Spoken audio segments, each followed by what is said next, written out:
Hello and welcome to our third LOATAD Digital Residency Pro Talk. My name is Sylvia Arthur and I'm the founder of the Library of Africa and the African Diaspora here in Accra, Ghana.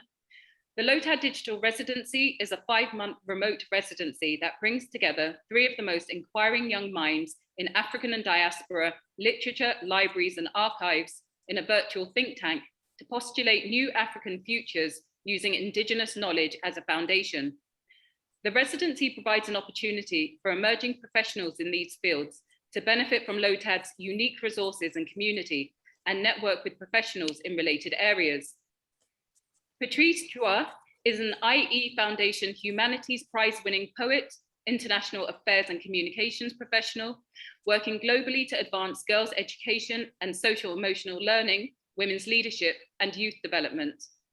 As founder of the Martha Juah Educational Foundation, she champions girls' education, leadership, digital and information literacy, and social emotional learning through the foundation's Sexy Like a Book initiative. An accomplished author, award-winning poet, and firm believer in the transformative power of education, she is an executive at Karanga, the Global Alliance for Social Emotional Learning and Life Skills. She also supports the Liberia Literary Society as board member and editor. Juah is a Deutsche Welle Global Media Fellow, Christopher Scholar, and a Mandela Washington Fellow for President Obama's Young African Leaders Initiative. She holds a master's degree in international relations from the IE School of Global and Public Affairs at IE University in Madrid, Spain. A perpetual knowledge seeker, she has a fascination for languages and enjoys fostering global collaborations. Patrice will be in conversation with our LOATAD digital writer-in-residence, Nanama Addo. So without further ado, Nanama, over to you. Ms. Juah, thanks so much for joining us. LOATAD, thanks for the platform. I really want to start this by reading Ms. Juah's poem, The African Dream. This is The African Dream by Mrs. Patrice Juah. Why wither away in the land overseas? Here at home, feeling the dust and breeze. I go through my struggle with relative ease. No stress over bills or mortgage, because when you're living the African dream, it liberates you. This is a powerful word. I just wanted to ask you, how has your experience been finding the African dream, and how would you explain it to people who are searching for, liberty and liberation, freedom and peace in their home country? Thank you, Amma. I think, first of all, I'm so happy to be here with you all. And I want to say congratulations to the LOATAD family, Sylvia, on the progress so far. It's really been, an incredible journey. And we're all so happy to be a part of it and to see you all continue to rise and elevate African and Black literature globally. The African Dream was written at a very hopeful time in my life. At the time, as you know, my country, Liberia, is the oldest African republic. And the very founding of Liberia was for African, to help Africans be free, or Black people or people of African descent globally, to come to a place on the African continent and have a home, a place to call their own. And so that was the founding of Liberia and what it should have, or what it still represents. But when I wrote The African Dream, it was when Madame Sirleaf, the first female president of Africa, won the election, and people were coming home. Liberians were returning home from the diaspora. We saw a lot of investors. It was just a very hopeful atmosphere, and I was so happy to have been a part of it. And that was a call to our Black brothers and our other African brothers and sisters in the diaspora to come home. That when you don't have to wither away, you don't have to diminish your dreams, that you have a place, a home of your own, that you can be a part of building something bigger and contribute something substantial to the development of this society. So that was the space I was in, but I didn't get the other side of part of your question. What exactly were you Oh, yes. The other part of my question is, how would you describe the African dream, or how you have been able to obtain the African dream to other people? Okay, I think the African dream is still work in progress, but it is something that we've all seen over the years, especially for us in Liberia. Coming from Liberia, we were able to, the African dream is a dream of freedom for all, equality for women, for men. We've seen, women take up leadership roles in Liberia. We've seen women rise to leadership roles in Rwanda, and other parts of the continent. That is the African dream of equality. We've seen young people, even Afrobeats, going out to the rest of the world. We've seen collaborations, artists from the diaspora coming to the continent. We've seen LOATAD is the African dream, promoting African literature. We've seen the African fashion, scene, on the rise over the years, African music taking center stage globally. That's the African dream. And I think that's what our forefathers fought for, for us to have. And the African dream has always been there. It's just about us giving ourselves the permission to actually live out this dream, because our forefathers fought for us to have this dream and freedom that we are enjoying today. But it's still work in progress. There's still so much to be done. But we need to step to the table and know that we belong there, that our dreams are valid, like Lupita Nyong'o said. So that's the African dream. It's freedom, it's liberty, it's creativity, it's something that we all can work together collectively to ensure that we leave that type of legacy for the generation after us. That's the African dream. I love that. And you've accomplished so much already. So I was reading that you provide scholarships and other initiatives through the Martha Juah Foundation, and you also have a beauty pageant that you do for young women. So could you talk a little bit about the barriers that you've overcome for young Liberian women, and how you've kind of helped to bridge the gap between resources or whatever boundaries exist for Liberian women to succeed? Thank you, Amma. My mother was a teacher for 50 years. She taught across rural Liberia. I remember as a child, education has always been very important to me, coming from that type of background where I had a school, a mother as a primary school teacher. I remember during the war, we had a 14-year civil war. It was books that really kept me sane. We were surrounded by child soldiers. We heard, gunfires, and it was my books. Those books kept me safe, and they took me to a different world, provided this safe haven for me beyond my tiny shores. I was surrounded by all of the chaos, but I was able to travel to New York through the pages of those books, L'Avenue Champs-Élysées in France, the vineyards of Italy. I was like, wow, so you mean there's a bigger world outside of these tiny shores that I'm living in, within. So I felt, as I got older, I felt that my mother was able to give me the gift of an education, that it was my responsibility to pass that on to other young people coming after me. And so mainly rural girls, because you have most of, the developmental efforts or nonprofit or humanitarian efforts in developing countries, they really focus on the capital and they don't really go to rural communities. So coming from rural Liberia, as somebody who wasn't born in Monrovia, I've as I travel across Liberia, I see a lot of intelligent and brilliant young women. And so when I won the Miss Liberia pageant, I decided I was going to use my platform to champion girls' education. And so because now I had the stage, and the voice and that type of influence. So I was able to use it to galvanize support and resources for brilliant girls who were financially challenged. And so we provided scholarships. I launched the Martha Juah Educational Foundation in 2008. We provided scholarships. We still do today. for girls in the rural communities. We went on to launch the Miss Education Awareness Pageant.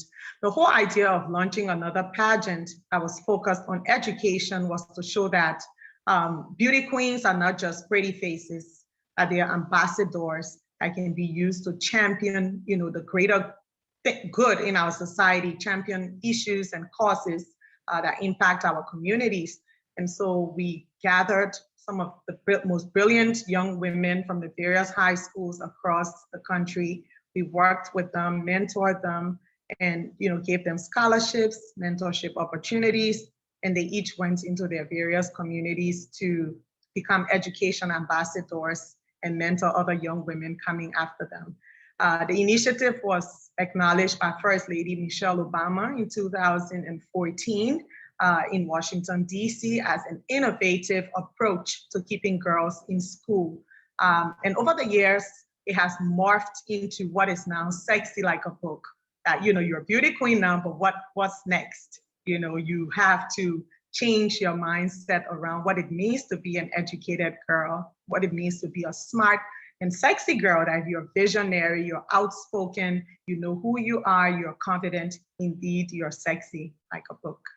So that's what we're focusing on today, Sexy Like a Book, where we train the girls to change their mindsets around education through cultural expression. We do literary workshops, cultural excursions, public speaking trainings, and these girls find their voices and the confidence to write and speak about taboo topics unfolding in the community. Wow, that's very powerful. Well, kudos to you for all of your work. And in Ghana, we have a similar issue where the rural schools don't have the resources as much as the city schools. So what are some of the issues that you have experienced in rural schools? I've noticed in Liberia in particular, we don't have a lot of female teachers.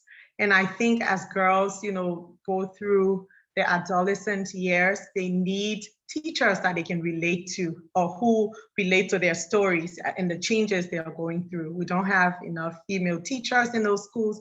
We don't have a lot of girl-child friendly schools. For instance, I'm sure it's a problem all across the African continent. It's not only Liberia, where girls are seeing their periods and they don't have sanitary napkins, or they only have male teachers and they cannot speak, or talk to those male teachers about what's happening with them. Even the issue of menstrual hygiene management in schools, or even for girls, across the continent. We have issues of girls getting new insights through mentorship and resources, but then going home to uneducated parents. And so you have all of these new insights and knowledge that you gain, but then if you go back home, there's no one to continue to challenge you and motivate you to keep on, rising up to the, and doing more as far as your education is concerned. Teenage pregnancy, of course, you have some girls that, are breadwinners for their families. They resort to petty trading to help their families. And that exposes them too to a lot of sexual violence. And so that's something I have seen. I've had mentees that we've given scholarships to over the years, and some of them have dropped out of school as a result of teenage pregnancy. And you helping them with those scholarships and mentoring them, but then they go back into their neighborhoods with the same people, is hard. So it's a challenge, and there are issues, as we've seen in recent years. It's always been, ingrained in our culture. Child marriage is still there as well in some among some tribal groups, and of course, female genital mutilation, is still a problem in most or some African societies. And then, although in Liberia we made significant strides with female leadership, but we still have a small representation of women in parliament. And so we still have some type of limitation as still on women and girls around the world.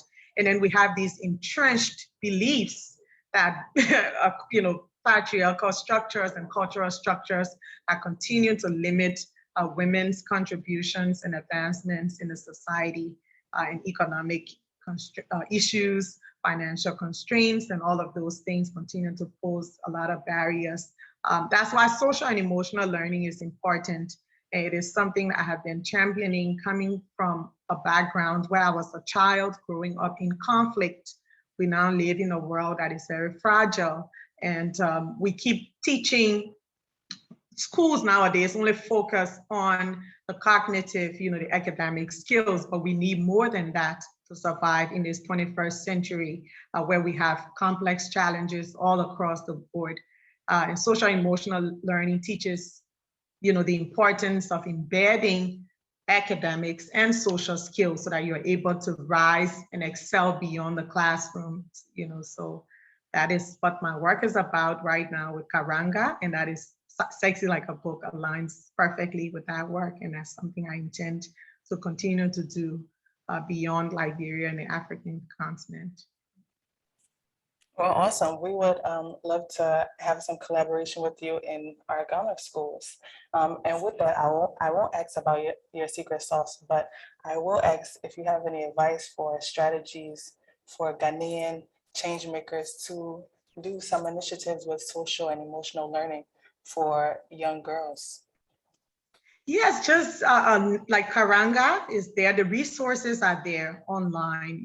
I tell, people that we really need to use the internet for what it was intended for, to forge these different collaborations, reach out to people who are doing, it's all about the awareness. Sometimes we have these things in our societies or in our communities, but we really don't know, because that's one of the challenges, that has been one of the challenges with advancing social and emotional learning, because in some societies it's not clearly defined. Okay, some people call it psychosocial support, when you have trauma and other things that you're recovering from in some societies that have had conflict, when people are rehabilitating people, and reintegrating them into the society, they talk about providing psychosocial support, but it is actually social and emotional learning. And the field itself is still, morphing, and it's still growing, it's still evolving. So it is an opportunity for all of us to get involved, especially those of us who are dealing with literature. We write stories, we tell stories. We have the ability to shape narratives and cultures and perspectives with our pen and our voices. So it is a very important field that we should all, consider an effort that we should all champion. So it first starts with the awareness. Now that you're aware, you can start looking at the different resources, reaching out to there's a Council of Social and Emotional Learning. They have free resources online. Karanga, I'm on the executive of Karanga, and there are several organizations out there. The OECD just did a study on social and emotional learning in the COVID context. WISE, is some organization that champions education in Qatar. They actually have, they do a lot of work too around social and emotional learning. So the resources are there. It's just about being aware and knowing who to connect with. And of course, I'm here and always willing to help in whatever way I can. Okay, well, I'm sure all of the change makers are listening, so you'll be receiving some emails pretty soon. I feel like Liberia is so resilient and has been through so much, but yet manages to continue to break boundaries and rewrite legacy for itself, as a bedrock for, African descendants, African diaspora. Can you talk a little bit about the role of literacy in healing and resolving trauma in the wake of, devastation, or even, in terms of building businesses or building literacy? So with the Liberia Literary Society, thank you, Amma, that's what we are doing. We acknowledge, the importance of literature, like you said, in healing our wounds, it's very important that we document our stories. The popular Chinua Achebe quote says, or saying goes, that if the lion doesn't tell its story, the hunter will always be glorified, something along those lines. So it's really important for us to tell our stories. Most of the stories on the wall, you have people who, Africans are great storytellers. We talk a lot, but most times we don't document. You've had over the last 15 almost 15 years or so after the war, you've had a lot of a proliferation of Liberian literature. Even before the war, you had Bai Timo, you had Wilton Sankawolo, you've had great Liberian writers. And so that's what we're doing now with the Liberia Literary Society, to preserve Liberian literary works from 1847 when we gained our independence, or even before then, to see how we can preserve it and have, we have an online library where people can go to and see the different literary works that have been produced since the founding of the country. In terms of healing, it is very important for me. That is how I was able to heal during the war, I saw so much trauma, I was exposed to so much at such a young age, and there was no other way to process the things that I saw. It was through writing and telling these different stories that helped me. And you'll see some of them captured in my first book, Under Ducal Skies, and there's still many more stories. So we have to begin documenting our stories. We've been doing it, but we have to be more intentional about it. There are several books like The Women's Mass Action for Peace that was led by Nobel laureate Lema Bowie, and she wrote a book about women, Might It Be, I think, Our Powers, and she led this mass action that was able to usher Liberia into an era of peace, and that is documented. President Ellen Johnson Sirleaf has also contributed to the literary sphere as well through her book called, I think, This Child Will Be Great.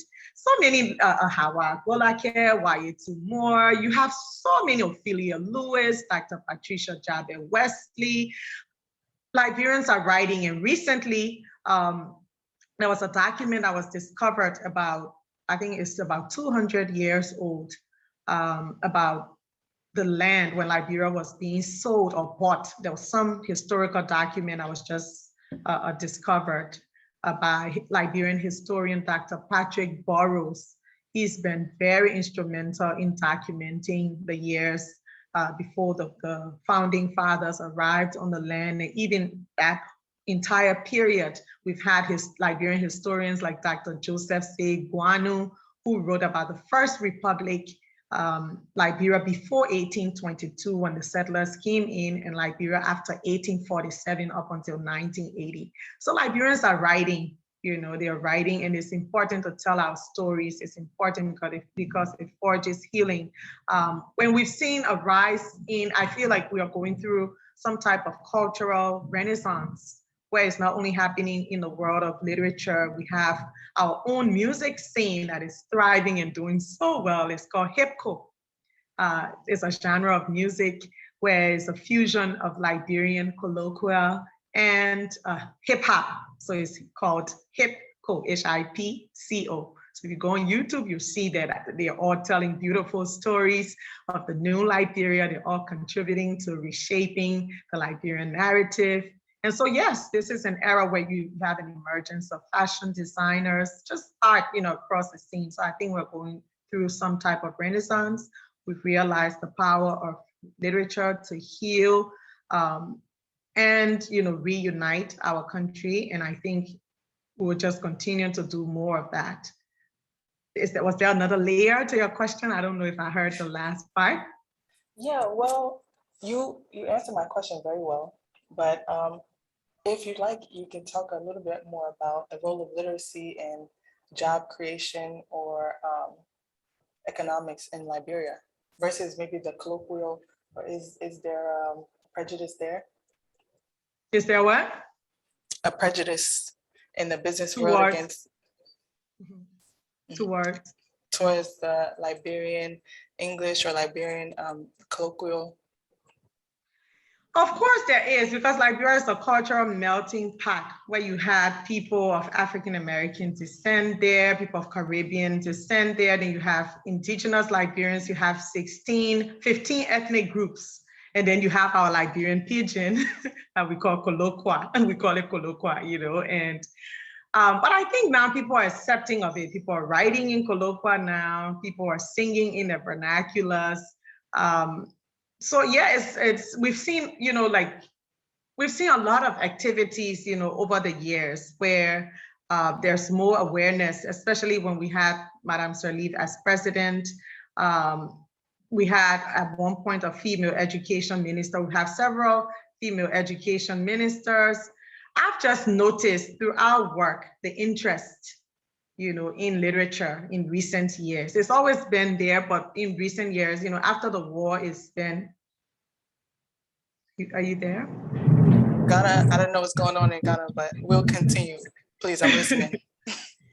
Yes, I don't think there's prejudice. Everyone has their lane. I'm sure back in the day before the war, there was, the issue of class, which exists in every society. But I think everybody is finding their place. And we know that you have to work as a team, as a collective to advance a society. It's not only people who speak perfect English, you also have the I speak my Liberian vernacular. It's called Pele, and it's the largest ethnic group in Liberia. So sometimes, I don't write it, but I do speak it. And those people too, people who speak their vernaculars, they also have a role to play. So there will be prejudice in every society, but one has to realize one's own contribution that he or she wants to make to a society and stay focused on that. I still feel like I haven't done your question. I'm not, I don't know if I've really given you had a little disruption. Do you think?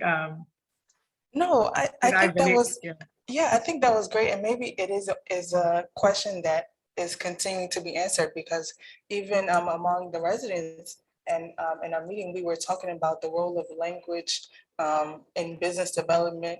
Should it really be English, or are the other indigenous African languages, should they be shut out of the business world? So yeah, I think that aligns perfectly, Amma, with, decolonizing our education system. That's what we promote at the Liberia Literary Society and through Sexy Like a Book and through all of the different efforts I'm involved with, even with Karanga, is to design a system or a curriculum that students can see themselves reflected in. You cannot take a child who is in Liberia and you be teaching them about Apple. I mean, it's good to be, to know about the world, but it's good to also, put materials together that the young people can see themselves reflected in. And so, yeah, I think we are all still, like you see in other countries like Tanzania and certain parts of East Africa and Southern Africa, they've managed, even in Ghana here, you people have done so well with the tree. We're not at that level in Liberia yet. It's still English across our schools, but we do have the pidgin that sometimes people frown upon, but it has become so popular in recent years, especially on the arts scene. And so we'll just continue to push. Liberia is still shaping into something, because most times on the African continent, people say we don't have an identity of our own, because the very founding of Liberia, there was a little bit of an identity crisis there. And people say, oh, you Liberians, do you want to be African Americans or you're Liberians? And so I think because we are one of the oldest country, people feel like we should already be there, but we're still shaping into something. We're still morphing into something. I had a conversation with an older Liberian man before I traveled, and he said the vision of the founding fathers of what Liberia should have been is not what it is now. And I said, but what is it? He said it has morphed into something. And we are just looking, and interested in seeing what it turns into. So, yeah.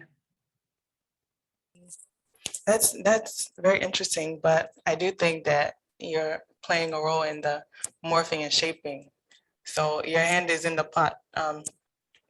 But okay, I wanted to ask you,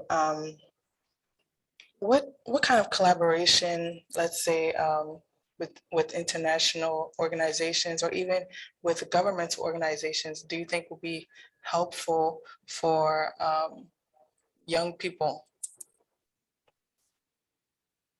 The collaboration government for literacy to support, more projects like with social emotional learning. We're working to see how we can work with the Ministry of Education and the various projects that we do at Karanga to see how we embed it into the education system.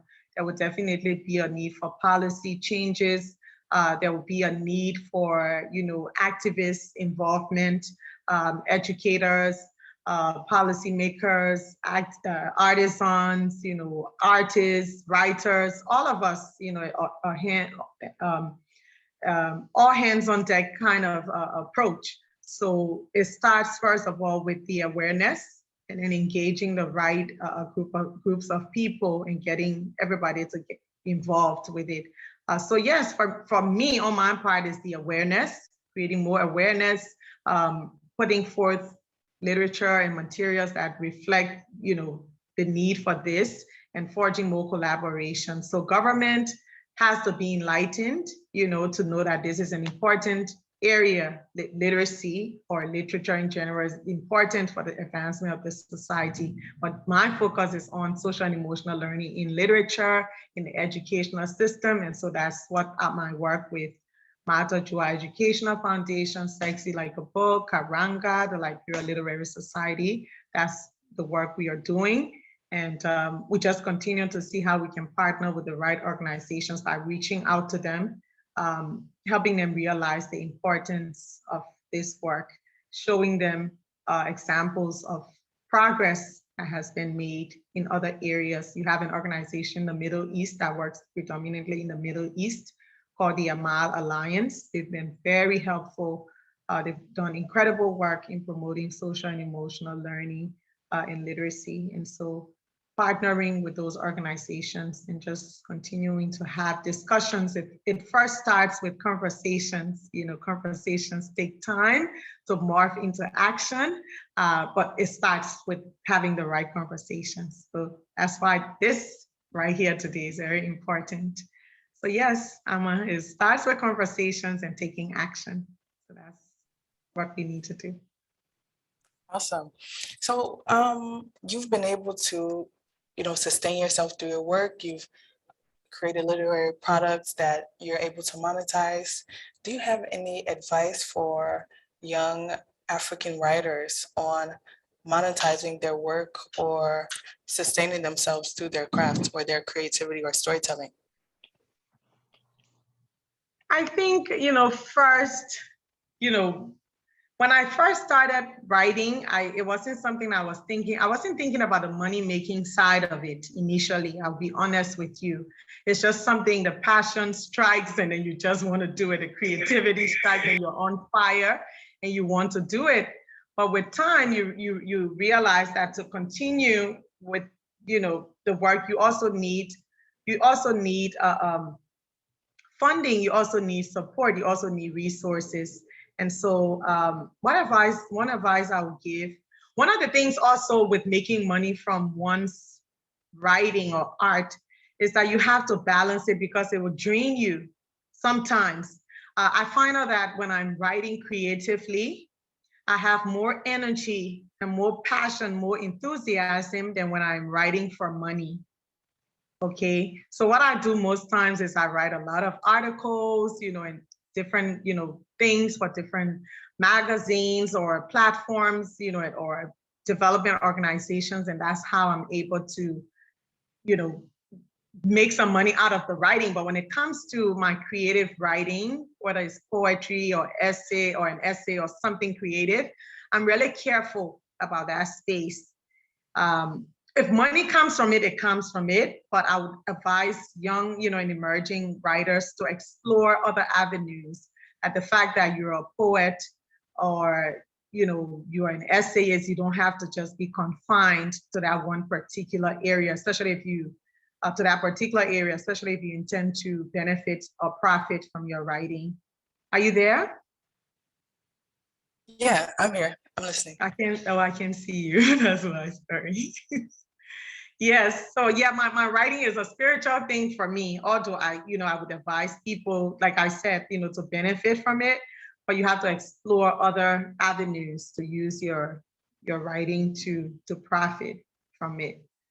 Yeah, as for poetry, I do it mostly out of the passion for it, but when it comes to reporting on other issues, having a communications and journalism background, and being a writer as well, I tend to talk about other things that are happening in the community, whether it's activism through my writing and things like that. If I, then I do get, profit from that. But I tend to, I don't know how to describe it, but I tend to really, it's a spiritual thing for me. I don't really attach, selling. I feel like it impacts one's creativity if the sole focus is on making money. But there are other avenues, like I said, that young writers and writers in general can explore to profit from, where the passion is intact, the creativity is intact, and then you can still benefit. But if you're doing this solely because of money, it will drain your passion and your creativity. So it's a delicate balance that one needs to have in that process. I don't know if I'm answering you. Did I answer your question? Yes, you did. Thank you. So how would you describe the state of education in Liberia? I'll give an example for Ghana. Some students, maybe in the rural areas, they'll be graduating, but they still can't really speak English well, and all of the textbooks are in English, but still they're graduating. And so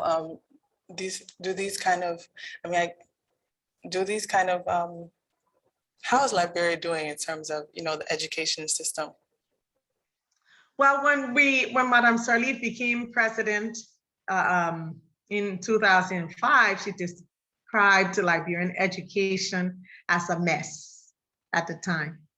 And so over the years, we've been working to take that system from mess to best. And so that's what we've been doing with all of these different initiatives. We've had really what we can do also to gauge the performance of the students. What you're saying with students, graduating, going to school and not being able to speak English, it is a challenge, I think, across Africa, which is why the whole idea of teaching in Tree, or whether it's Swahili or Pele in Liberia, or, Yakuba in Ivory Coast, or something like, along those lines. But it's a big problem where you teach one thing and the students are not getting it, which is why all of these different programs outside of the schools are important. Being able to, we've had a lot of adult literacy programs that have been helping parents and communities to learn as well. At the Liberia Literary Society, what we did last year, we developed a teacher's guide to help to train the teachers, because you cannot be the one teaching and you yourself need to be you need to step up your game. You cannot teach something that you don't know or you don't fully understand. So we developed a teacher's guide. Recently, I think we're sending about 400 or more books to Liberia, from the US, shipping more than, I think we've got a partner with the Liberian Literary Society. We developed a kinder college curriculum that, has about 8 different books across technology, workbooks, technology, spelling, science, different things. And then we have the teacher's guide to help them understand all of those materials that we put together so that they are able to teach the students properly. And so, more training for teachers. We've seen more training for teachers over the years. It's still a struggle because at the national level, the performance at the WIEC exams, every year is one of the things too that determines how well, the education system is based on that performance. I think you guys call it WACC here in Ghana. Yeah, I think it's the same, but it used to be WIEC. Students have been, doing well some years, and the other years that they don't do so well. But we've had different things being introduced, into the system. We've had, since Ebola, we've seen the rise in homeschooling, because when you have major disruptions, you have to explore other ways that you can continue to, keep kids engaged during times of emergency, which is why the whole idea or the subject of education in emergency is very important. There's an organization that is championing that. It's called Education Can't Wait. And Education Can't Wait has been very active in putting together galvanizing support and funding for organizations that are championing education during periods of emergency. And so, education in emergencies is a very important subject. There's a new UNICEF report on that as well. And then we've seen other models that have been introduced over time. We've seen more schools being introduced. It's still a challenge. We haven't gotten to best. I think we've had improvements, you know, with the rise of these different programs helping to support whether, excuse me.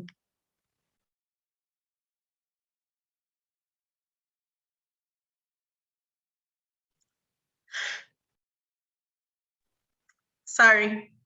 Yeah, I've been talking a lot, so having to support what the Ministry of Education is doing. So yes, Liberia Literary Society, the Kinder College, all of these different programs will continue to enhance the work. So I cannot clearly say education is at its best in Liberia, but I don't think it's where it used to be after the war. I think it has improved. You know, it has made there has been improvements, you know, there on some fronts. Yeah. Wow, that's really great. We're all rooting for Liberia. So Yeah. how would you describe the role of literacy in the workplace? Let's say in Ghana, many of, or maybe in Liberia is similar, where many of the people work in the informal sectors, and there's maybe job insecurity or things like that. But how would you describe the role of, or let's say, how would you describe Liberia's economy, and then also the role of literacy in the workplace in Liberia?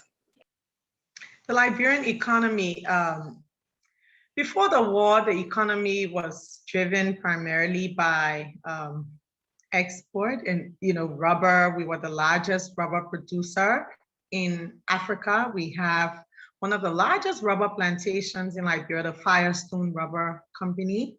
That land was sold it was leased, I think it was for 22 cents or something, an acre or something in 1920 something, 1929 or so.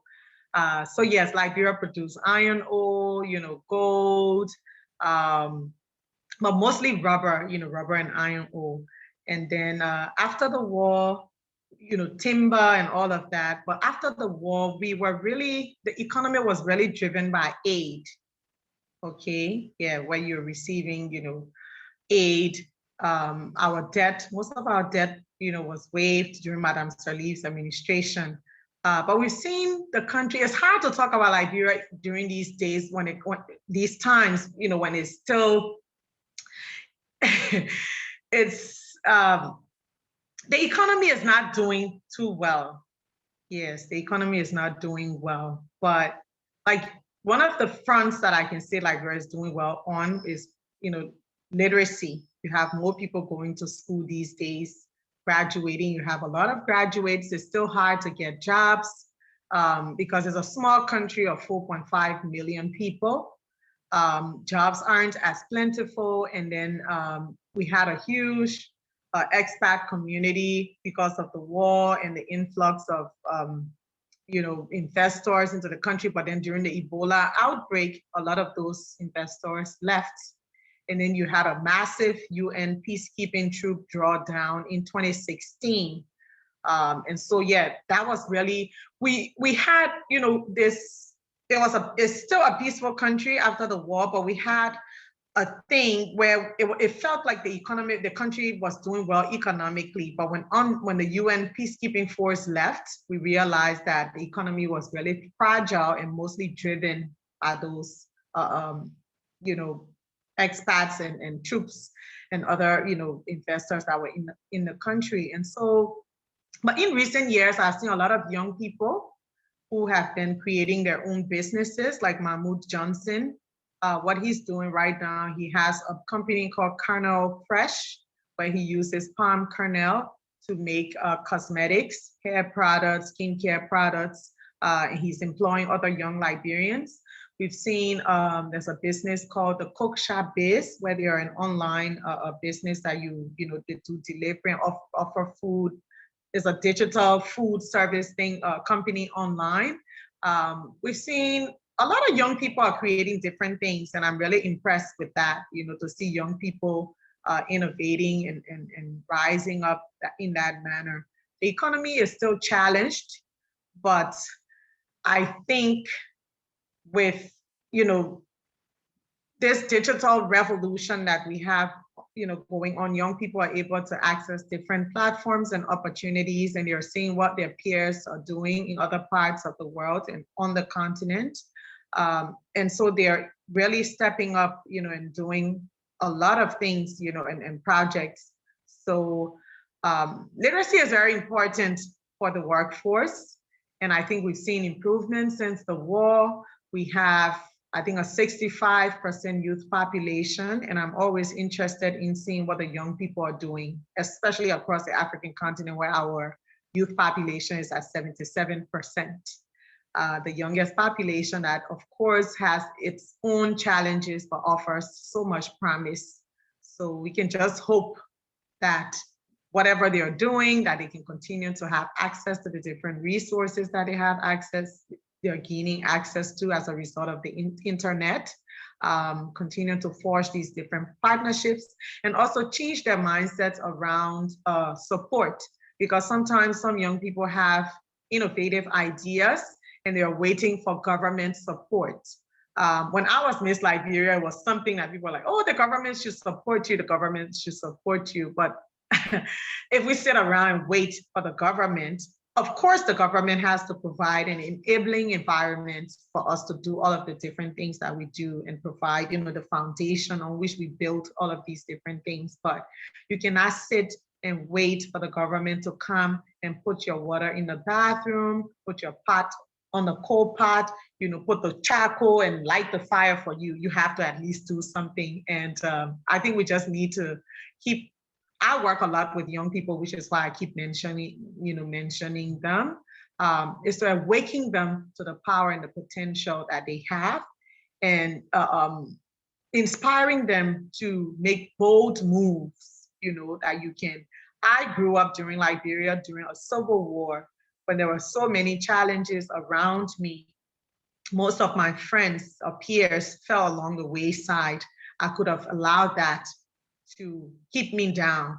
But I believe that I belong in any space. Our young people need to know that they belong, and they have what it takes to rise higher and to do more. And at each of our journeys, I did an interview recently, and we were talking about, people setting the stage for us, but there are times when you will not find the blueprint that you're looking for, especially if you're into, if you're a writer, you will be looking for a particular type of, somebody who has laid the groundwork for you, but you would not find it. And sometimes in those situations, you have to rise to the occasion and be the blueprint that you're looking for. And so somebody else too would be able to look up to you because you were brave enough to do it. So yes, I think young people need to know that they have what it takes and that they have to be the blueprints, and give themselves permission to just dream and do, and always dare to do more, always dare to be more. Wow, thanks for the wisdom. I was watching your interview the other day, and you were talking about how sometimes it can be difficult for people in African countries. If they look around them, they can, feel so depressed or feel like it will be hard for them to accomplish things. But what advice do you have for people who might be in challenging situations? What advice do you have for them to build that confidence or regain that motivation when things seem so, adverse? That's a beautiful question, Amma, and it's something I'm going through right now. The answer is show up. Just show up, show up, and show up. Last year, I had a major disruption where I lost my big sister, who was like my mom, my second mom. She was my mentor, my best friend. And I was at a very critical, it was a beautiful moment in my life when she passed away. It was a time of celebration, and she passed away suddenly. And so at that time, I just wanted to quit. I just wanted to stop everything and say, this is it. You know, my biggest cheerleader is gone. But even through the tears and the pain, what I realized as I, would think about, all of the different requests, like now, coming to talk to you all.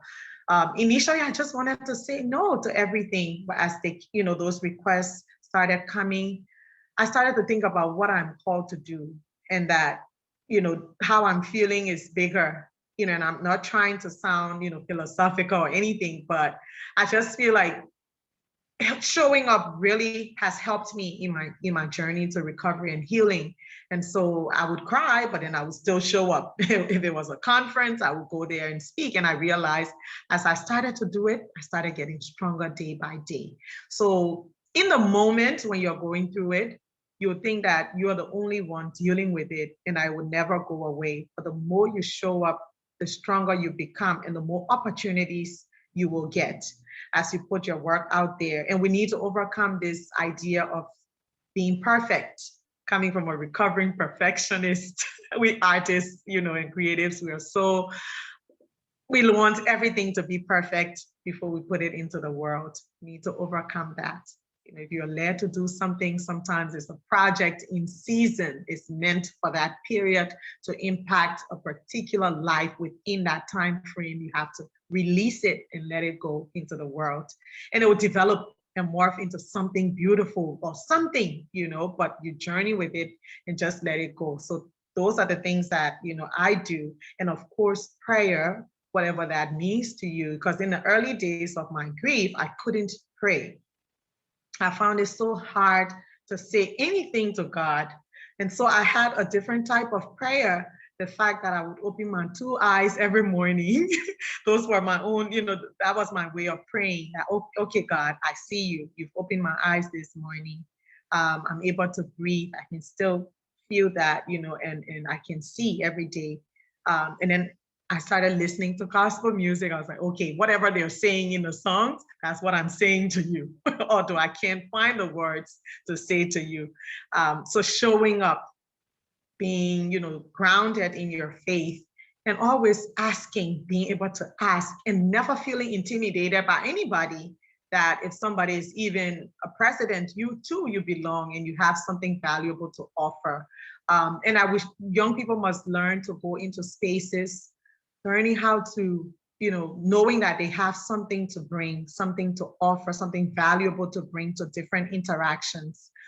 We Africans sometimes we tend to be transactional, or these days, not only Africans, people tend to be transactional in their connections, but we need to start learning to forge authentic, transformational connections that are built around empathy and really supporting each other. And those are the connections that really yield the win-win results that we're looking for, instead of always going into a situation wanting to take and take and take. We must be people of value first, and then just continue to build those connections that will help us grow and make an impact in our various communities.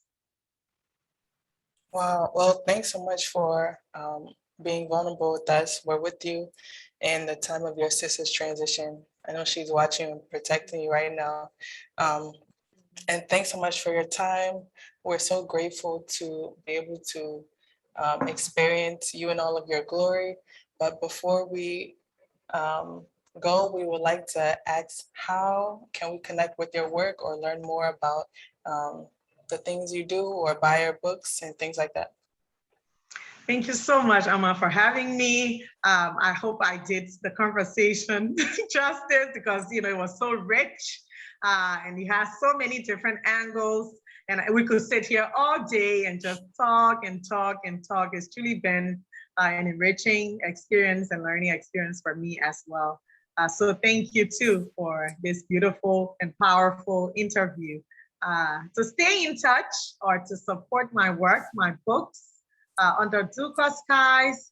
My book Under Duka Skies is on Amazon. My book Sexy Like a Book, that I edited for our Sexy Like a Book initiative, is also on Amazon. You can also check out our Sexy Like a Book website at www.sexylikeabook.com, You can also check out the Liberia Literary Society.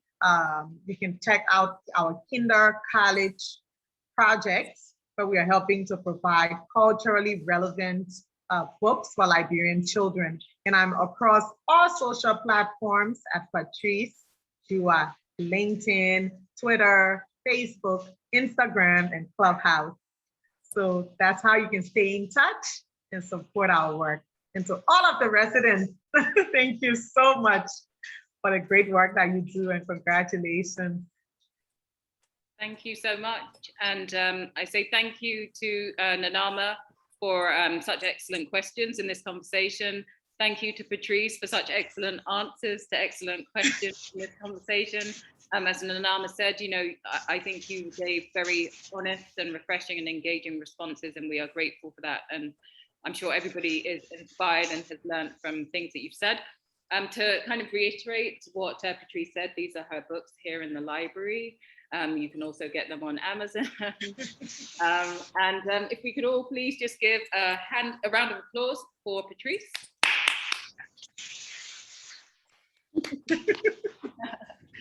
And we say thank you so much. And unless anybody has any questions, because I don't want to deprive anybody. So Orsod, Addo, Seth, do you have any questions for Patrice? Orsod, I think, did you raise your hand? Yep. Unmute yourself, please. So sorry. It was really lovely discussion. Thank you so much for your time and joining us today. And I guess I wanted to ask you about, some of your influences. So do you know, like, when you if your work is coming from a particular context, generally as for writers of African descent or writers that belong to more than one location, how do you find that your work is translated, not language, but like just your experiences and some of the things that you write about? How is that? How do you feel that? What advice would you give young writers trying to, I don't know, communicate their own experiences to the rest of the world? Just put it out there. Yeah. Like, I'm one poet who does not hide, because you have writers who hide behind their work. Okay, I put it out there. And of course, not everything I write about is about me, but I'm not afraid of you seeing me through what I write. Okay, so I don't think we should, try so hard to hide. Like, you want to say something that is a part of you and your experience, but you're also trying to mask it, so that it comes across differently and you lose the essence of it. So put yourself out there, whether it's through your writing or, whatever form of art you're creating, just put it out there. With my book, Under Deeper Skies, you read some of the poems in there, you realize that it's my story, and I'm not afraid of, putting it out there. Not all of the poems are about me, but I try to put it out there. So yes, my influences, like as a child growing up during conflict, so some of my stories you'll hear about conflict, reconstruction, rebuilding, making something out of nothing. Because as a child who grew up during that, within a chaotic environment, it's hard sometimes to pick yourself up when everything around you tells you that you will fail. From the infrastructure to the leadership and everything, no opportunities and all of that. But those things I've realized have made for powerful stories that not only resonate with Liberians. I wrote a poem called My Black Bra and I, and it's in the book, because I feel like I've realized that a lot of women or people in general gravitate towards one item, whether it's a cap or that favorite pair of glasses or those favorite pairs, the pair of shoes that you like or something. Excuse me. And in this context, I decided I was a woman, and her fascination with her bra and has resonated with people across the world, different age groups.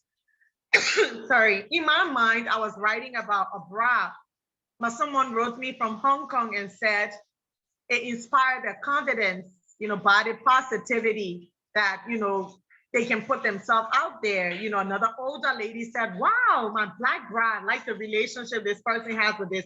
Everyone talked about different ways this poem resonated with them. So I would say, put yourself out there, let your voice shine through. Don't make so much, don't try to hide so much when you write. Whether it's a space of brokenness, tell your story. There's a poem in that book called Tell Your Story. The good one, the bad one, the ugly ones, just tell them, and you'll be surprised at how many lives you will touch.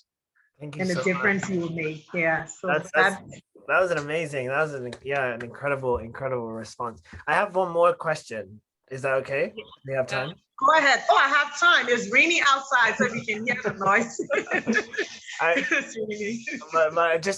Because you've a lot of people, I think, now are trying to write about, what another world could look like, with the climate crisis and all of this kind of stuff, imagining something else, something different. And I think with African writers and people, writers who have written points of instability in their countries, and they've seen the end of one world and the beginning of new worlds so many times, whether it's different regimes or whether it's different, things are always in motion. I really loved what you were saying about Liberia. The national identity is always in construction. It's never, it's never set. And I really love that idea. And I wonder how that translates when you are imagining new worlds in your writing, maybe, or I don't know, when you're trying to think of something different, think of a better environment, maybe for Liberia or maybe the world generally, like how do you find imagining something better, Well, recently Liberia celebrated 174 years of independence, of existence. And so that's a beautiful question, because I started to think about a better world for Liberia. Liberia had a lot of firsts, on the African continent, the first independent African country, the first country that was founded by freed African Americans, the first country with a female president, and recently the first country on the African continent that elected a former soccer star as president, and many other firsts.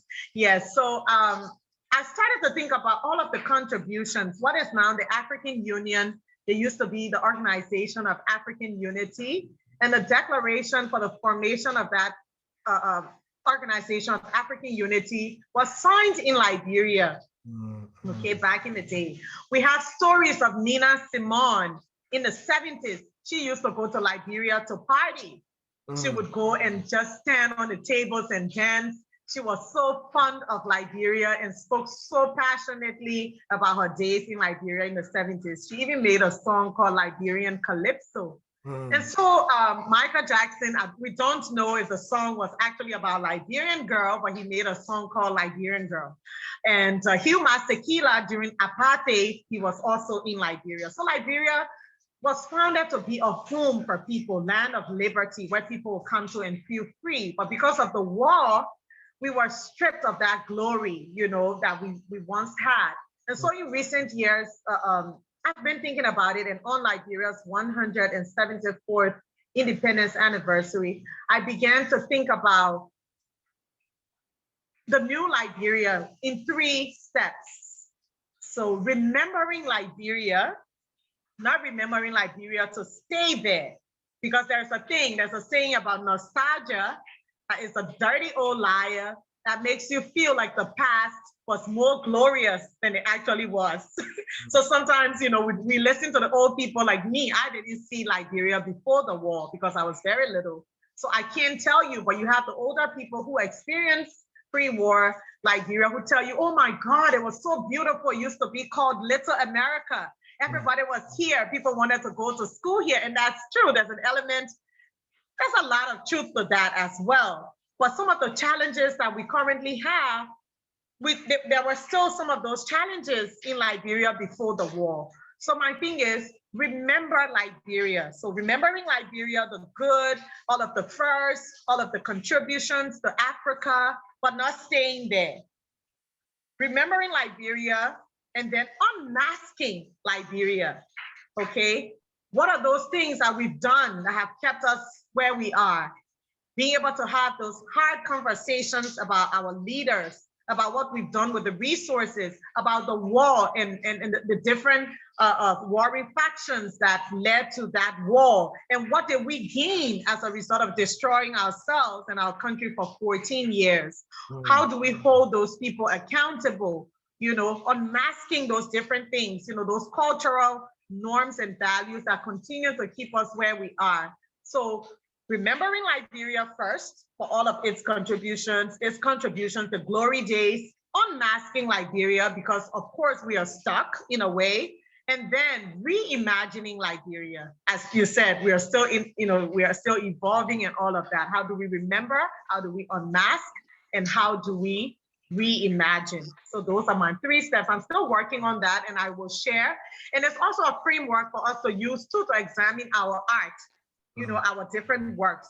Who were we before the world told us that we should be something else and shape into something else? You know, when you started writing, of course, you were curious, you know, you were excited, you were bright-eyed, you loved what you did. But then what made you think that you should do it differently? What made you think that you have to conform? What made you think that you have to be a particular way? So unmasking those things and then reimagining. So as we go into the new year, that is a framework we can all use to reflect upon our year, our art, and how we intend to improve and be better.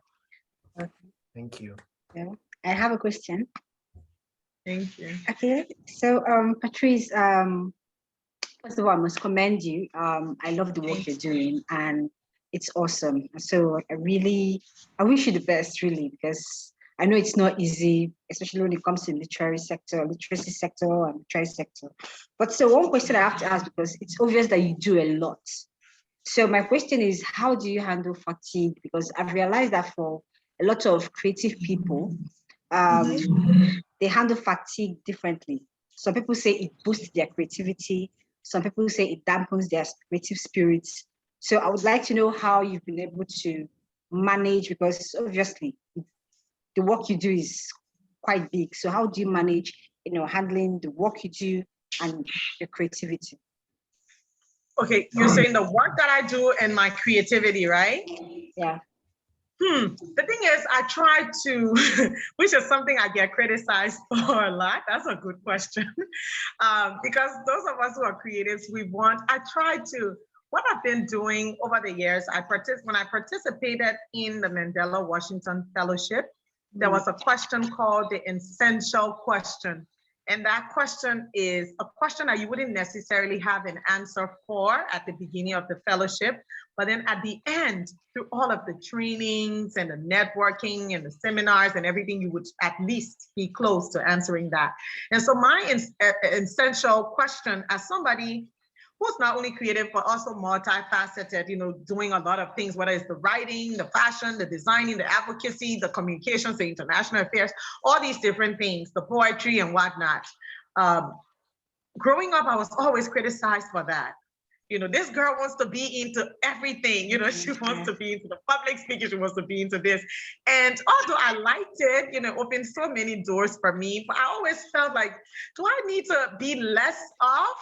You know, and as I started to get older, I realized that the only way I would find joy is to see how I could marry all of those interests, find a way to you know, channeling them towards one central purpose. And that was my essential question during the fellowship. How do I put all of these interests together in a way that I channel them towards one central purpose? You know, that impacts the world, that gives me fulfillment, changes lives and all of that. And I realized that I do love education. So I love education and I love to teach. I love to share knowledge. I love people, you know, and so whether it's through the writing, like you saw Sexy Like a Book, writing is very much a big part of that.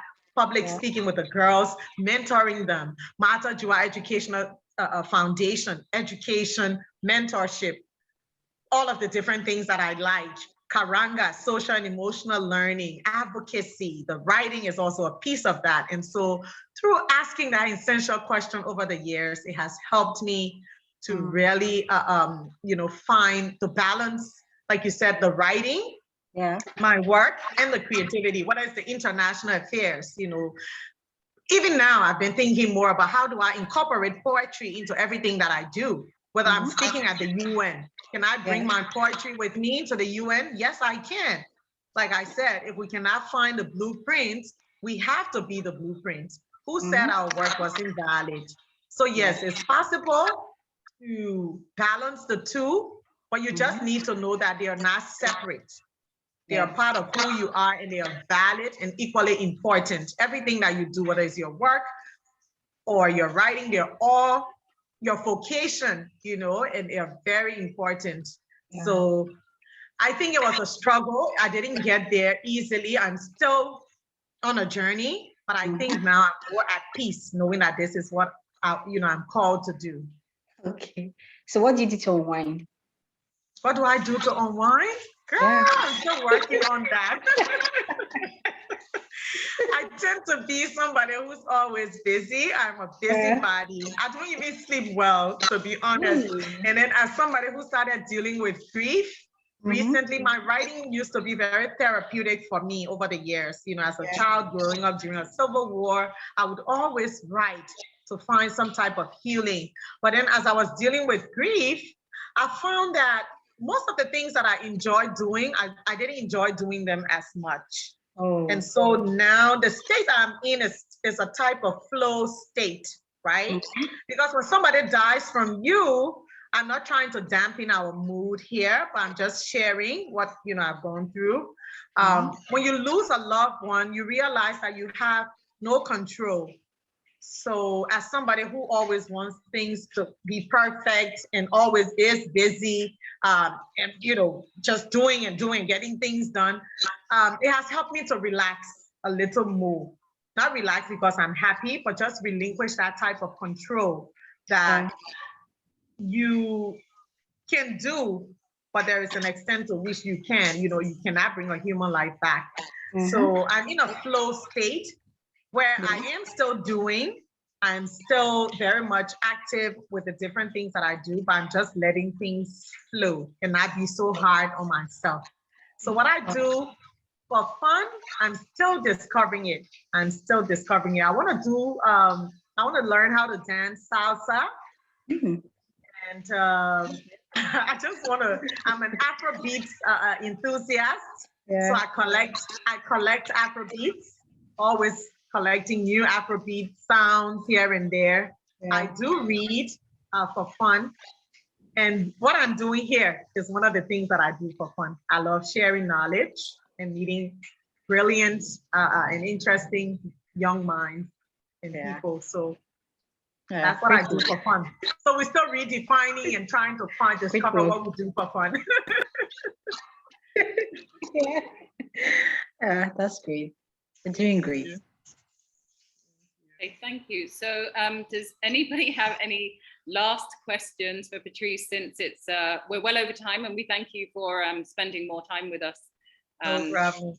Anything for you and LOATAD. Thank you. I mean, if nobody else has any questions, Seth, I don't know, do you have a question? Okay, no questions, no more questions. Okay, so I just want to say again, thank you so much, Patrice, for showing up today. Obviously, when I asked you, I didn't know that you would do it. I hoped that you would, and I think you've more than fulfilled your mission here, actually. I just would like to thank you so much, and I can't wait to see you again. And yeah, I will see you soon. Thank you so much for having me, Savia. Congratulations on the incredible work you continue to do. Sending my love and well wishes to the residents. Congratulations. And I can't wait to read some of your works as well, and stay in touch with me, please. Stay in touch. I'm very much interested in, following your journeys and see where you go from here. Congratulations. Thank you so much. Thank you so much. See you soon. Thank you. Bye. Bye. See you. Bye. Bye, everyone. Thank you, Amma. Bye. Thank you. Talk to you soon. Congratulations. Bye-bye.